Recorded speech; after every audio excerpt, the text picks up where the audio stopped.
Today, I'm gonna play the fastest round of disc golf ever. The rules to this challenge are simple. First, I must follow the basic PDGA rules of playing disc golf for all 18 holes. Rule number 2, I must shoot at least even or under par. And rule number 3, the timer starts when I set foot on the first tee pad, and the challenge ends when the disc comes to rest in the 18th basket. To my knowledge, nobody has ever documented trying to do this on a legitimate 18-hole course, so I'm here to set the bar. I'm here at the beautiful Utah State Hospital Disc Golf Course in Provo, Utah. This course is 5,240 feet, just 40 feet shy of a full mile, and the end is not where it starts, so actually it ends quite a bit higher than it starts. Maybe not the best course choice here. The course is a par 57, so it is all par 3s except 3 par 4s, all in the back 9. First 9 holes are all in the open, and then the back 9, you get a little bit more elevation, distance, and trees. For reference, for any disc golfers out there, if you shoot even par, that is worth about an 860 rating. To my running audience, welcome to disc golf. It's actually a legitimate sport, believe it or not. There are multi-million-dollar players. If I were to pursue a sport at an elite level and it wasn't running, disc golf is up there. It might be the next sport in line that I would be pursuing. And if this happens to actually reach the disc golf audience, welcome to a running channel. Bet you never thought you'd be watching one of these, right? All right, I've been thinking a lot about the strategy to do this challenge the best. I think I've landed on, I just need 2 discs so that I can always be only holding 1 or 2 discs at a time to run from one hole to the next. I have selected these 2. This is a Innova Wraith, and this is my Innova Rock 3. It's the Rock. Both factory seconds, so they have aesthetic issues, but you know, who can afford retail price discs these days anyway, am I right? I should introduce my camera people today. Welcome to the channel, back to the channel, I should say. My brother Jacob and my brother-in-law Cade. Yeah, dubs in it. Give me a dub in the chat for the 2 of them. They're coming to follow this stupid endeavor, and they'll be chasing me around the course, hoping to capture this as best as possible. Unfortunately, this POV camera records horizontal when it's vertical, so. Hopefully there's nobody on the course. We are here bright and early. It's not even 6 a.m. It's like 5:55 a.m. to hopefully beat the crowds. This is a popular location for any disc golfers, so let's get this going. 3, 2, 1.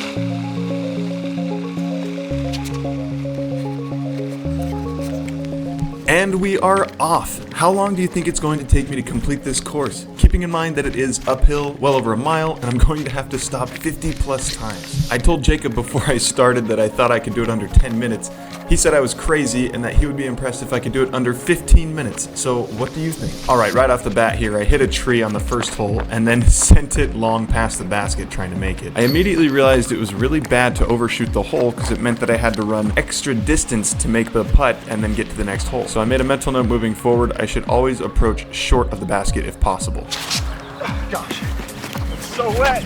Something I hadn't considered before picking this time of day to do this challenge was that the sprinklers go off early in the morning, and it was clear they had just finished going off sometime in the previous hour before I started. So precisely after 1 hole, my discs were soaking wet. Hole 2 is honestly one of the easiest holes on the course, not too far and wide open, but after a really bad tee shot and approach, I only had this for par.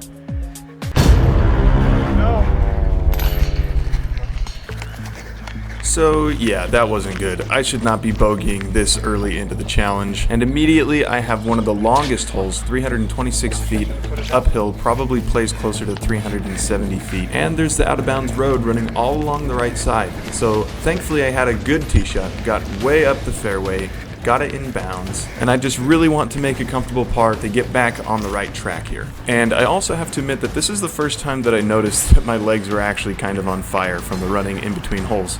The constant stopping and starting over and over really starts to take a toll earlier than you think.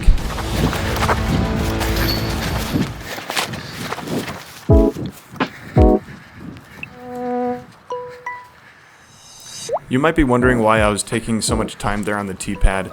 Several seconds wasted just standing there. I should remind you that my discs are absolutely soaked from the ground, so I'm trying to dry them off with my shirt in that short time. Here, hole 4 is a 365-foot par 3. It's definitely one of the longer holes on the course, and it's really hard to get that distance when your disc is slipping out of your hand early. Thankfully, the score isn't that important. I'm mostly concerned about how fast I play the course, but I will need to get back to even or better at some point along the way. and the front 9 is the place to do it, as it is the easier half for sure.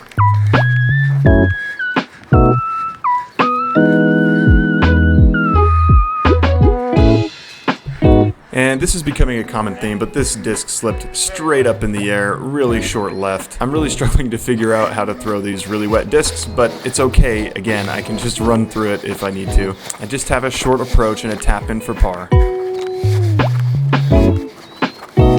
Yeah, okay, that's not quite the layup I was envisioning, leaving myself this dumb little tester putt.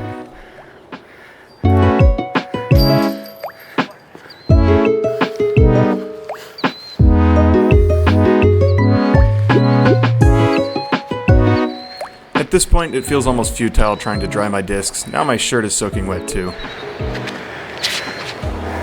This drive was finally hung out wide enough and didn't end short left.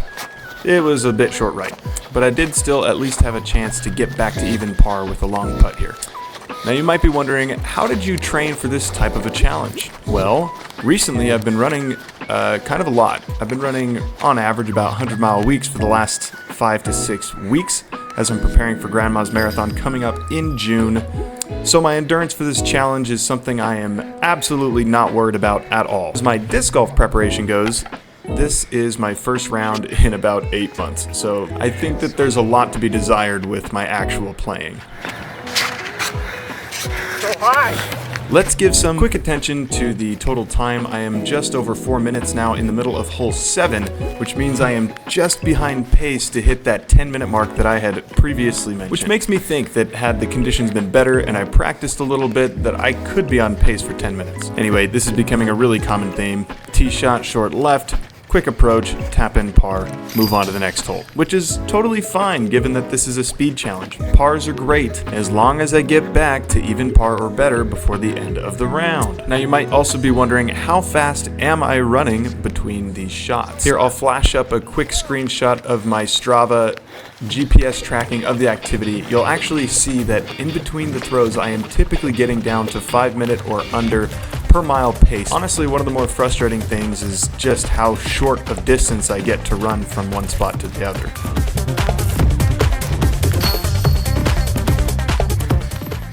Okay, I've squandered most of my opportunities to get back to even par on the front 9. I just have this last hole left, which has a bit of a tighter gap between this light pole and tree on the right and then a tree deep in the middle. I'm just trying to sneak it off to the right around the tree on the right side. Unfortunately, I did end up clipping that tree, which meant one thing. Yet another layup for an easy tap in par. Alright, now let's turn up our attention back to the clock. We can see that I'm at 5.5 minutes, almost halfway done with this challenge. However, the second half is littered with uphill elevation and a lot more trees in the way.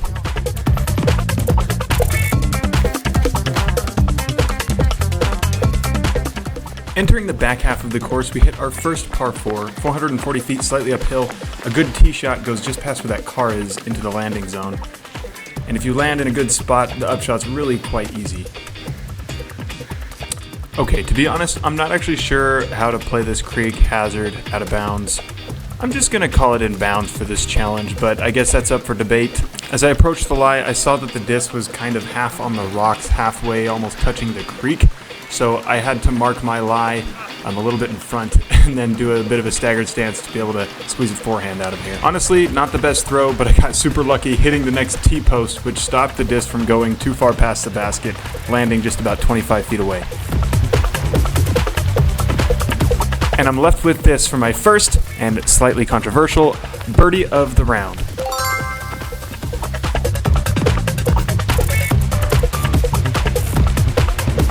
While I play these next couple of uphill par 3s, let me tell you about other attempts at fast disc golf rounds. Perhaps by now you've actually Googled, what is the fastest round of disc golf ever played? And if you see what comes up, it says that a round was played under 5 minutes in just 4 minutes and 56 seconds. However, if you go and watch the video of this record, the course was like throwing less than 100 feet from basket to basket with no tee pads and repeating holes. I am genuinely shocked, and it's frankly wild that anybody from the Guinness Book of World Records actually recognize this as a real disc golf course. And any other attempt I could find on the internet involving something like this was similarly on an extremely short 9-hole course that they just repeated. So it's clear that they were trying to play a fast round not by playing fast, but by choosing an extremely short course and trying to one-up the previous person with an even shorter course. So that's why I say at the beginning of this, I can't find anybody who documented a legitimate 18-hole course who played a fast round. All right, here we're on some serious elevation, really having to charge up this hill. The whole distance is only 290 feet, but I genuinely think it plays about 380. So as with most of the other par 3s on this course, I am very happy to get close, lay up, and take my par.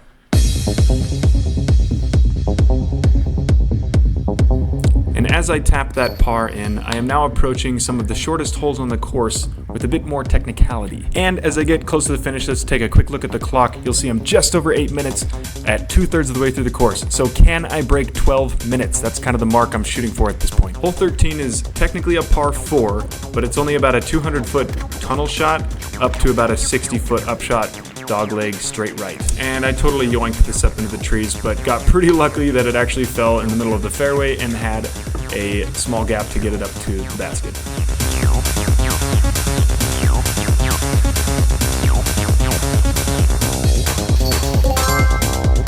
Now, another quick note about this course. After completing it and looking at my GPS data, it actually says that I gained a total of 144 feet of elevation and descended about 55 feet. So it actually ends roughly 90 feet higher than where it started. And most of that elevation gain happens over these holes you're watching now. Okay, after this short little dinker birdie, it's off to hole 15, which is a dramatically uphill shot that you have to curve around to the right. My biggest concern here is making sure that I don't tip it on edge and have it roll down the hill. The rollaway potential is very high. Thankfully, I matched the slope of this fairway really well and it stuck right where it landed. And I would say that this is the part of the course where I'm definitely questioning my course choice here. I think I probably could have cut off quite a bit of time if I had just picked a course that was flat, rather than running up all these hills. Additionally, I've mentioned this several times, but it was extremely wet this day, and if I just had dry discs, then I wouldn't have to waste time trying to dry them, and I also wouldn't have so many errant slip shots off the tee, and I wouldn't have to run quite as much. Now, a quick note about those red signs you saw on the basket and the tee posts. We did not know that they were there when we got up there, but they mentioned that there was an activity going on over in this field, which clearly wasn't the case as it was only 6 a.m., so we figured it was probably okay to continue to play the course. And if it wasn't okay and you're watching this, I'm so sorry, please don't turn me in. I think it's pretty obvious that what I was doing was extremely important and probably merits the trespassing. Okay, moving on. We have entered the final stages of this challenge, and the last 2 holes are some of the longer ones and more treacherous. So the question remains as we look down at the clock, can I break 12 minutes? Thankfully, I made it pretty far up the fairway on this drive on hole 17. The basket is literally placed on top of a cliff, and if you miss, it spells disaster. So getting up close to the basket gave me the freedom to just lay up once and then make a short putt.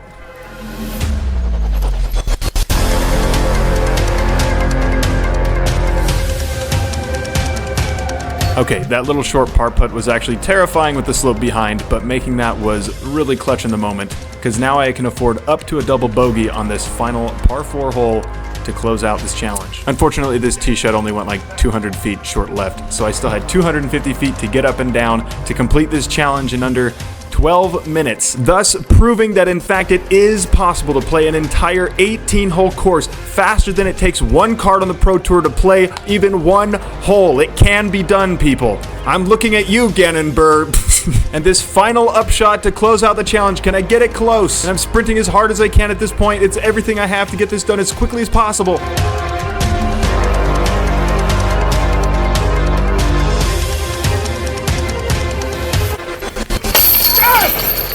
Let's go! Well, I don't know what the time was.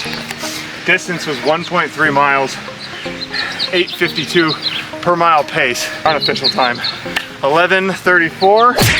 I think that is a very worthy time for an official 18-hole course, well over a mile long.